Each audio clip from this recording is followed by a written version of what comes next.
Hi. Hello, how are you? Good. So, did you hear that crazy storm last night? Yeah, Oh my it lord! was I was. crazy. It was. A monsoon. Yeah, I Yeah. was like, you know how they say like the lightning and the thunder when they go together, they're really close. It was like lightning and immediately under it, just like the biggest thunder I've heard in a long time. And all Oh I heard yeah. is my little kids like pulling down the hallway to come to my bed because Oh, they were. It was so it loud. was so loud, and Yeah. I couldn't see. I was actually Yeah. at Boonesboro, and the sirens went off. Oh my goodness. Yeah. So Yeah. I was like, oh my gosh. Crazy stuff. I Crazy know it. stuff. I know Welcome it. to Virginia. I know. All right. So today we are going to start a new series called The Big Three. Right. So for those of you who don't know me, I'm Destiny Melton, a realtor with Keller Williams Realty here in Central Virginia. And I'm going to be bringing on different affiliates with the real estate, to ask them the big three questions that people want to know from their job. Right. So today I have with me Stephanie Tomlin with Integrity Mortgage. I love Introduce coolest yourself. lender in Lynchburg. Just throwing that in there. You want to introduce yourself? Yes, Stephanie Tomlin with Integrity Home Mortgage, and been in the business. Let's see, originally in 97. 98, 99, a long time ago. Was a stay-at-home mom for about 19 years and then went back into the game in 2018. Yeah. For some reason, I feel like being a mom makes us better at like taking care of people, even in the mortgage industry and real estate. Like we know how to take care of people. Well, we know how to take care of people. We multitask very well. Yes. And I don't know about you, but I don't get flustered very easy. It takes a whole lot to get me flustered. I Thick just skin. like, Yeah. I'm a problem solver from start to finish. So Yeah. there's a problem that arises. We're just going to fix it mode. Yes, So absolutely. That's all you can do. that's all you can do. Yeah. All right. Well, let's get started. Okay. All right. So the big three. Number one, how do I get started with a mortgage? Like, what is the first step if I was just now starting to look on Zillow or Realtor.com, really not sure on what to do? How do I get started? So I think for me, what I would suggest is to contact a lender, a local lender, someone that you can have a conversation with that's going to really get in depth into your information and what you plan to do in the next, 6 months, 12 months, or 3 years, whatever it is your plan is. That's probably my first thing. But if you're not ready to do that, a lot of people get a little gun shy, totally get it. Sure. I would find out what your credit score is first and foremost.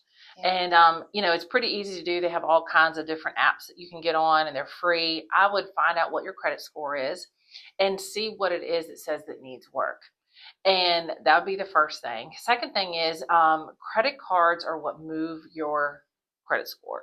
So car loans don't really move it much, installment loans, but it is your credit usage. Sure. So if you do have credit cards that are maxed out, get them down to at least 30% usage. Yeah. So if you can do that, so you can work on that. Just you doing that, and I don't care if you have a 700 credit score or a 600 or a 500, just you doing those things right there will move your credit score in the right direction. So say they are ready to talk to a lender.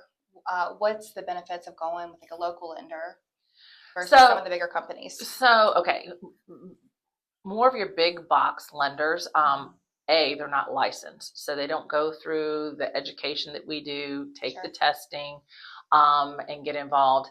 And the biggest thing for me is they get a paycheck whether you close or not. So they get paid hourly. They're just moving papers, really, is what they do. Yeah. And they're not going to invest a whole lot in you because if your loan doesn't close, they're still getting paid. Sure. Where lenders, we work 100% on commission. We don't close, we don't get paid. And, that's a huge motivator for most people. Not to mention, there's not going to be any hand holding, warm and fuzzy. And you need warm and fuzzy and hand holding, especially when you're a first time buyer. Yes. Because you don't know what you don't know. Yeah. And you're going to learn. I don't care how long you've ever been in this business, whether you're a lender, realtor, title, whatever, you're going to see something or come across something or have a situation come you've never seen or heard before. Yeah. Promise. Everything. Promise. Yeah. There's always something. Always. It's always something. And and so you have to be prepared. For instance, we had a loan that had something happen to it and, we had to pivot. I just had a loan with another realtor that had a title issue that we ended up having to go and pivot and figure out a title issue. Sure. Now, I'm not typically involved in the whole title stuff.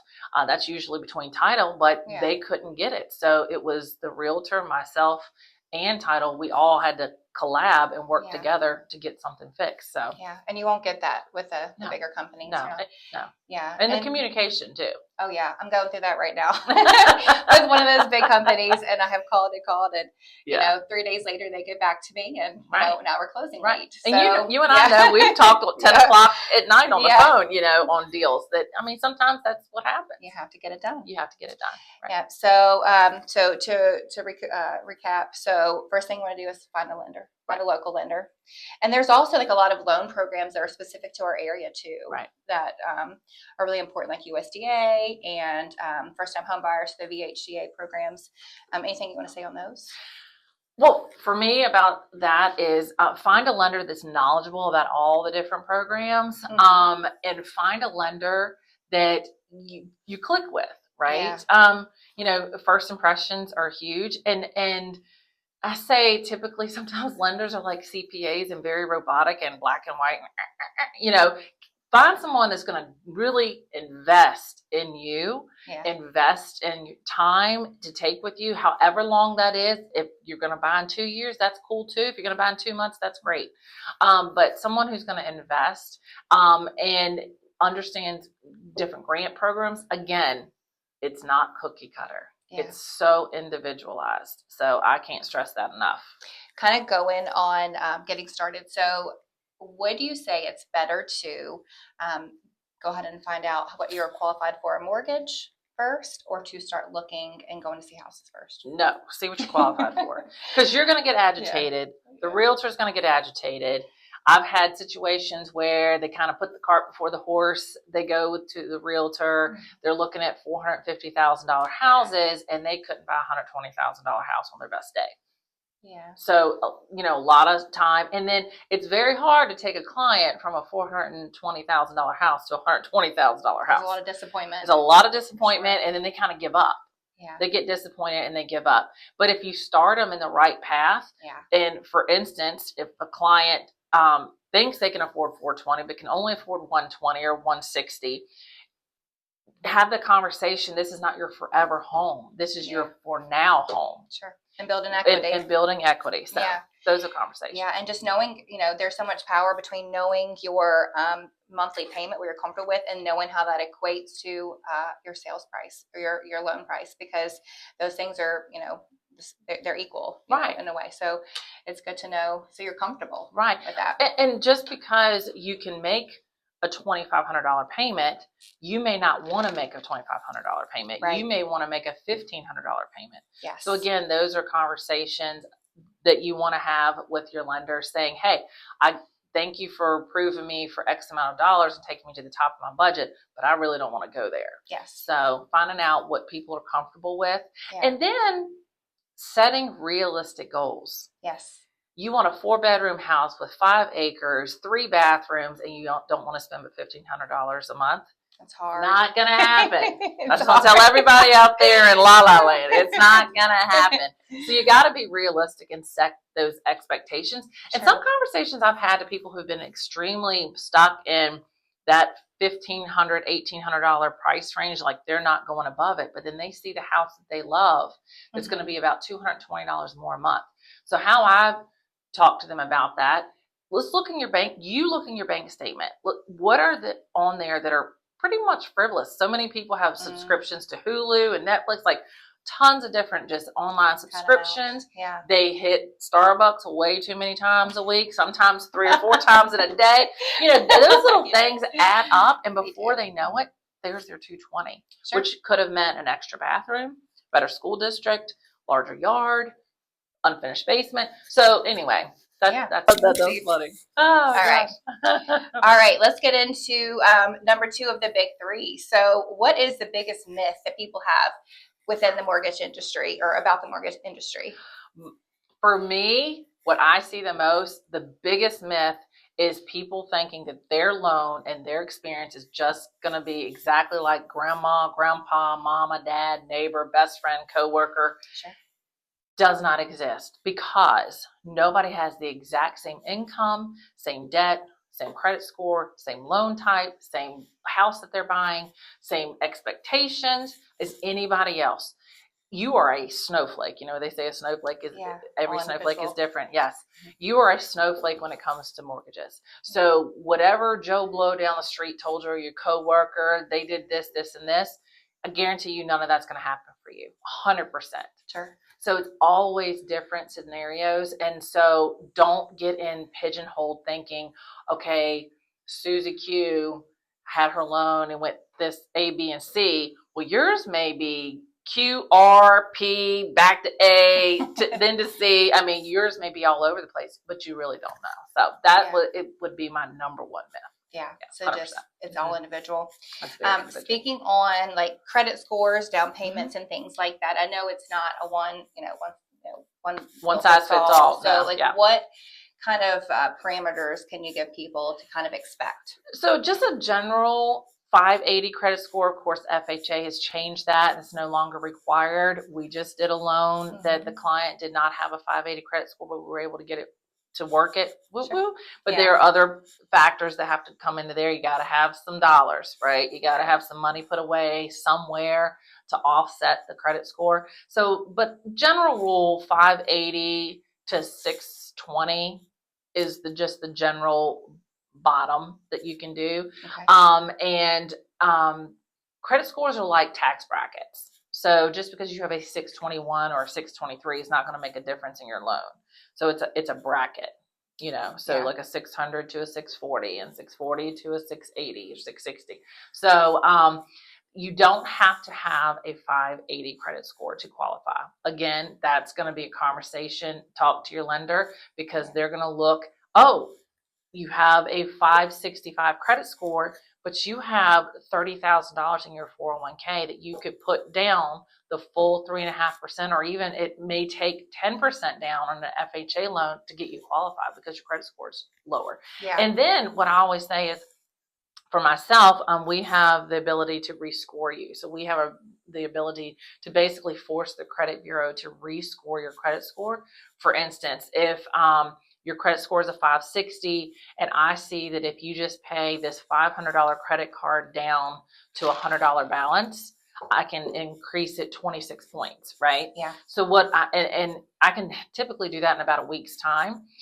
If you can do that for me, that's going to be cheaper than you paying $10,000 or 10% down to do an FHA loan because your credit score is low, right? Yeah, because given that little bump up in credit score can affect your interest rate. Is that correct? 100%. Yeah. That's where better you get interest rate, you're going to be paying less over time. Correct. And then your initial payment. So if you're stuck on a price point that you don't want to go, that's going to change your price point and change what kind of house you can buy. So. Absolutely. All right. And then the last question. So what can I do as a buyer to put myself in a good position to buy later? I'm not quite ready yet.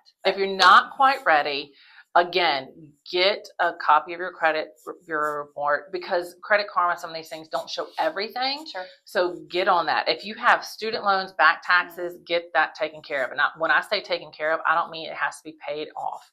What I mean, it has to be set up with payment on a payment plan. So, one other thing, going back to the myth for a second, student loans, you have two ways out: die or pay them. That's it. You can't bankrupt them. You can't.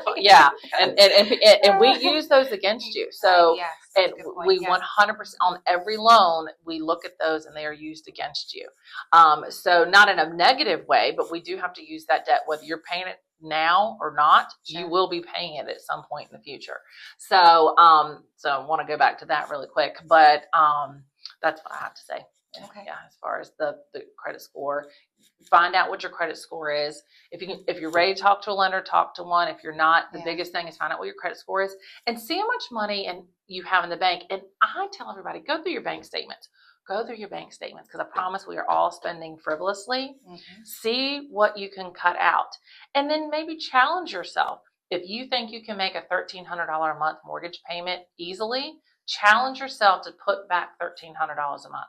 Yeah. So if your rent right now is $800, okay, take another $500, put it in a savings account. See if you can easily make that $1,300 a month payment. Yeah. And does it put a stress on you? Speaking on that, $1,300. Say I'm comfortable with $1,300, and is my mortgage payment forever going to be $1,300? No, never. So find the house you love. Your rate can always change. It can go up or down if you refi, Sure. So if you choose to refinance a rate, it can obviously go down, and your taxes and your insurance are never going to stay the same either. Yeah. So you got to have a little cushion there, right? Yeah. But finding that house may be the perfect home for your situation and for your family right now. Find the house that you love. Yeah. We can worry about the interest rate later. And everybody gets worried about interest rate. Let me tell you something. Unless you're paying cash, you're going to pay interest. Yes. So get over that part. Yeah. Pull the Band-Aid. I always say find you want to move when you're ready to move, not when the interest rates say you're ready to move, not when house prices say you're ready to move. You need to move when you're ready to move, because you're always going to be building equity within the house. Yeah, and you're paying 100% interest on a rental. Yes. Someone else more, paying someone else's mortgage. You're paying someone else, and you get no perks. So you don't get any tax breaks, right? Like you do when you purchase a home, depending on how you do your taxes. You don't get any tax break. You're not building equity. What I always say is live in a house for 3 years, buy a home, live in a house for 3 years. You decide you want to sell it. You get all of that back. And not even if you even have any equity and get any extra back, but you get what you initially invested and you get it all back. Yeah. Where can you do that? Anywhere else. You can't buy a car and do that. No. You can't rent and do that. So real estate is the only place that you can get back what you put into it. So. Yes, absolutely. And especially if you put even more work into it. Right. Equity. And the other biggest myth too, kind of going back, we're not in COVID anymore and we're never going to see it. We will never live long enough to see 3% again. Ever. And if we ever do, the world has gone to hell in a handbasket. Excuse my French, but it's true. That's nothing else is happening. Sure. We're shut down and it's not good. Nothing else is happening. So get that out of your head. I'm glad interest rates stayed in the 6s and 7s for a while, because people need to forget that 3% because it's not coming back. Because that's all we heard for the first 12 months, 18 months, 2 years right after COVID. I'm holding out for 3%. Well, buddy, hold on. Yeah. I hope you're not holding your breath. Yes. So, what are rates like currently right now, roughly? So currently we're in a little war situation. So that definitely has something to do with it. Sure. For an instance, yesterday, I think we were up 34 points. Well, the day before yesterday, we were up 34 points. And then I think we ended at 10 points up. And then this morning I woke up and we're 21 points down. So we're a little bit of a yo-yo, up, down, up, down. Yeah. Depends on the loan program. Your Govy loans, which is VA, USDA, FHA, your interest rates are going to be better. But you do have PMI with those loans. Yes. And then you have conventional, which your interest rates are always going to be a little bit higher. But you have your PMI is going to be a lot less. And PMI, throw this out there too, is based on your credit score. Yeah. A lot of people don't know that too. And so anyway, interest rates right now for Govies, we're looking at about 6% to 6.5%. Gotcha. Yeah, and and a lot of people also think, another myth is conventional is 20% down. Oh, no. They're not like that anymore. They're not like that anymore. The only requirement for first-time home buyers is 3% down, but I actually have loan programs that are conventional 0%. So what you can do is you can finance that 3% as a second on the back end. Okay. So if you really, really want to go conventional, that's an option. But again, it depends on what it is you're trying to do. Sure. But 3% is all that's required for first-time home buyers. If you're a second time buyer, 5% is all that's required. So, and the only thing that and this is another thing, the only thing that 20% is going to do for you is keep you from paying PMI. That's all it's going to do. Okay, it's going to eliminate it. But here's what I say. Let's say you've got $60,000 to work with. Okay, you have a $300,000 house, and if you put $60,000 down, you eliminate $120 of PMI. So let's do the math, right? Sure. 60 grand, you're buying a new house, you have a baby on the way, you're going to need stuff, you have an unfinished basement that you want to finish out. Sure. Does it make sense to put $60,000 down to save $120 a month? $1,400 roughly a year. So think of how long you have to pay back that initial investment of $60,000. That's a long time. A long time. Yeah. Not to pay $120. And you don't have to keep PMI on forever, because once you're at 80% loan to value, then you can request it to come off. And if you don't know your value, you just reach out to your favorite local real estate agent. That's And fine. they well, awesome. Well, thank you so much. You're so welcome. Do you want to tell people how they can get in touch with you? Sure. So easiest way is text or call me, and I do answer the phone at night and weekends. I'm kind of old school. I Sure. still answer the phone. It's 434-944-7668, and I also have a website that you can go straight to. It's all my information, and you can click the link. You can apply if you're ready to do that, and that's www.lendwithstephanie, STEPHANIE.com. And if you have any questions, even if you just want to pick my brain, it's 9 o'clock at night and you're thinking, you know what, I might want to buy a house, just call me. I don't need to pull your credit. I don't need to ask you any personal information as far as your date of birth, social security, but I'm just going to ask you a few questions. Do you know what your credit score is? How much do you make a year? What kind of house are you looking at? And I can get those questions answered really easy. Awesome. And if you think of any other questions for Stephanie, you can always put them in the comments. And thanks for tuning in. And until next time, bye. Bye.